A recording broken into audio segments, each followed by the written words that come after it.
Արագածոտնի մարզի Սասունիք համայնքում է կառուցվում Սուրբ Խաչ եկեղեցական համալիրը։ Սրբավայրի նախագիծը հեղինակել է Արտակ Ղուլյանը։ Ճարտարապետն այս կառույցի վրա աշխատելիս նշում էր, որ եկեղեցաշինության մեջ ցանկալի է հավատարիմ մնալ ավանդույթին, քանի որ հավատացյալն այստեղ ոչ միայն հոգևոր ապրումներ է ունենում, այլև հաղորդակցվում է պատմության հետ։ Նրա ստեղծագործ մտքի արգասիքն է Մոսկվայի հայկական եկեղեցական համալիրը մշակութային ու սոցիալական կառույցներով։ Աբովյանի շատ բնորոշ է բազմագմբեթություն։ Ճարտարապետ Արտակ Ղուլյանի նախագծմամբ եկեղեցիներ, մշակութային կենտրոններ, քաղաքային նշանակության շինություններ են կառուցվել Հայաստանում, Ռուսաստանի Դաշնության մի շարք քաղաքներում, Ուկրաինայում, Հորդանանում, Մայրաթոր Սուրբ Էջմիածնի, Վաչե եւ Թամար Մանուկյան մատենադարանի շենքի, Էռնեկյան հանրակրթական դպրոցի նախագծերի մտահղացումը նույնպես նրանն է։ Արտակ Ղուլյանի նախագծերից են նաև Մայրաքաղաքի Արաբկիր համայնքի Սուրբ Խաչ եկեղեցին,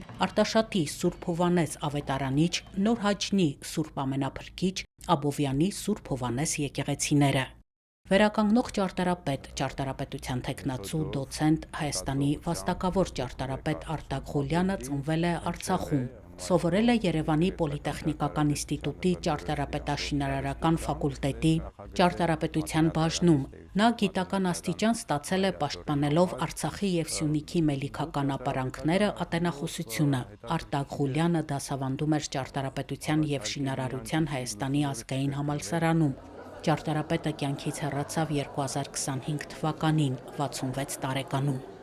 Մարտի 17-ին ճարտարապետության եւ շինարարության Հայաստանի ազգային համալսարանի ճարտարապետության, տեսության, պատմության եւ ժառանգության ամբիոնում բացվեց «Մեր երախտավորները» Արտակ Ղուլյան, կառուցողը, գիտնականը, ուսուցիչը, ցուցահանդեսը։ Ցուցադրությունը նախաձեռնել են Արտակ Ղուլյանի ուսանողները դասախոսական կազմի հետ գործակցությամբ։ Ուսանողները պատմում են, որ Ղուլյանի հետ այնպես էին տարվում ստեղծագործական աշխատանքով, քննարկումներով, վերլուծություններով, որ արևի մայր մտնելուց էին գլխի ընկնում ժամանակի մասին։ Գիտեք, ընկեր Ղուլյանի հետ մենք միայն ճարտարապետությունից չէինք զրուցում։ Մենք դասերից հետո երկար մնում էինք ու ինքը մեր ավակ ընկերն էր։ Ցանկացած հարցով, հուզող խնդրով կամ մեր իրականության հետ առնչվող բողոքները, որպես ուսանող մենք ունենում էինք, մենք ամեն ինչով կարողանում ենք կիսվել իր հետ։ Մեր կարծիքն ու տեսակետը հայտնել, որը շատ կարևորում եմ, որ մեծահասակը կարողանում է լսել երիտասարդներին։ Իմ դիպլոմային թեման եղավ Քարաշամբի Սուրբ Գևորգ եկեղեցին, փոքր կենտրոնագմբեթ, իր խորհրդով էլի ընտրեցի թեման։ Շատ հետաքրքիր աշխատանք ունեցանք իր հետ, երկար մինչև ուշ գիշեր նստում էինք համալսարանում ու իր հետ համատեղ աշխատում էինք։ Շատ կուզեի վերջնական արդյունքը պարոն Ղուլյանը տեսնել, որով ահռելի մի աշխատանք կատարվեց այդ եկեղեցու վերականգնման նախագիծը, կազմեցինք միջազգային մրցույթներում մրցանակ շահեց։ Ընկեր Ղուլյանը եղել է իմ առաջին ղեկավարը, այսինքն առաջին մարդը, ով ինձ ծանոթացրել է ճարտարապետության հետ, ու ես հիմա գիտակցում եմ թե դա ինչ մեծ երջանկություն է, քանի որ որպես հիմնաքար նա իմ ներսում, երբ որ ես ոչ մի գաղափար չունեի, դրեց նվիրվածություն ու սեր աշխատանքի նկատմամբ, կարևորությունը ճանաչելու ժառանգությունը, որ մենք ունենք, վերլուծելով քոնը դարձնելու ու դրա կողքին անպայման որպես ստեղծագործական անհատ կանգնելու կարևորությունը։ Ես անսահման շնորհակալ եմ նրան հենց այն եռանդի համար, որ ինքը ինձ փոխանցել է։ Իր բոլոր աշխատանքների մասին այն ոգևորությունը, որ ինքը պատմում էր, հնարավոր չէ դրանով չվարակվել։ Ինձ ոգևորում էր ուսումնասիրություններ ընկեր Ղուլյանի, որ նա կատարել է, հենց ցուցադրված են Արցախի եւ Սյունիքի մելիքական ապարանքների ուսումնասիրությունը, որի մասին մենք շատ խոսել ենք, Զարդանախշերի ուսումնասիրությունը, որ նա կատարել է ու հետագայում էլ իր կառույցներում մենք տեսնում ենք, թե մշակելով ինչպես է օգտագործել։ Ընդհանրապես ինձ հիացնում է այն, թե ազգային ճարտարապետությունը ոնց է վերլուծել, ընկալել ու ոնց է օգտագործում ժամանակակից կառույցներում, որոնք հենց այդ ստեղծագործական ազատության ու այդ ժառանգության լիարժեք քոնը դարձնելու համախմբումն է։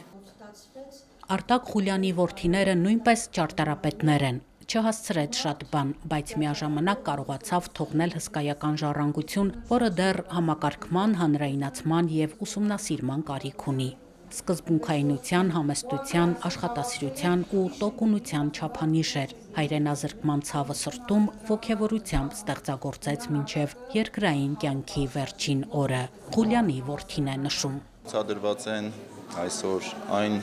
աշխատանքները, որոնք այս կամ այն կերպ առնչվում են համալսարանական եւ գիտական գործունեությանը։ Այստեղ ներկայացված է նրա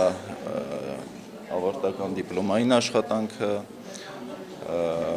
գիտական աշխատանքներ, հատկապես Արցախի եւ Սյունիքի մելիքական ապարանքների ճարտարապետության նվիրված նրա ծավալուն աշխատությունից գծագրային մասեր, վերակազմություններ, չափագրություններ, ինչպես նաեւ ուսանողների, նրա վերջին տարիների ուսանողների աշխատանքներ։ Նա կարող է գիշերը 3-ին վեր թռներ, տեղաշորից գնար, ես գիտեմ էլի, այդ տախտակիրը 2 հատ գիծ քաշեր։ Որտեւ այդ ժամանակ ինքը արթնացավ, ինքը լիդեր էր, ինքը դրոշակը ձեռին վազում էր առաջ եւ իր հետևից լիքը մարդ էին գնում։ Արտակ Ղուլյանը ինքը մեր ժամանակի լավագույն ճարտարապետներից էր, շատ ուրախ եմ, որ ճանաչել եմ իրեն, նրա ստեղծագործություններում կարելի է ասել, կարելի է տեսնել ավանդական ճարտարապետության վերածնունդը, որ շատ քիչ է պատահում, խորությամբ գիտեր միջնադարյան ճարտարապետությունը, շատ զգայուն, ներքին մեծ հարստության տեր մարդ էր Արտակ Ղուլյանը, արվեստագետի մեծ հոգի ուներ, նուրբ հոգի եւ կարելի ասել իր ստեղծագործություններում դա տեսնում ենք մենք նրա բոլոր կառույցներում ինչ նրբորեն է ինքը ներկայացնում միջնադարյան այդ վերածնունդը, զարդաքանդակը, խաչքարերը նրա լիովին տարբերվում են շատ-շատերի գործերից, իսկապես անհատականություններ։ Արտակ Ղուլյանը մեծ ներդրում ունի եւ որպես վերականգնող ճարտարապետ ու գիտնական, եւ որպես նոր շենքերի նախագծող ճարտարապետ։ Նրա նախագծերով վերականգնվել են Կոտայքի մարզի Ձագարավանք եկեղեցին, Առինջի մատուռը, կազմել է Նուռնուսի եւ այլ եկեղեցիների վերականգնման նախագծեր, մասնակցել է Մաքրավանք վանական համալիրի վերականգնման աշխատանքներին։ Գարեգին II ամենայն հայոց կաթողիկոսը Արտակ Ղուլյանին վաստակի, հայրենանվեր, եկեղեցասեր ու ազգաշահ իրագործումների համար Հայաստանյայից առաքելական Սուրբ եկեղեցու, Սուրբ Սահակ, Սուրբ Մեսրոպ պատվո բարձր շքանշանով է պարգևատրել։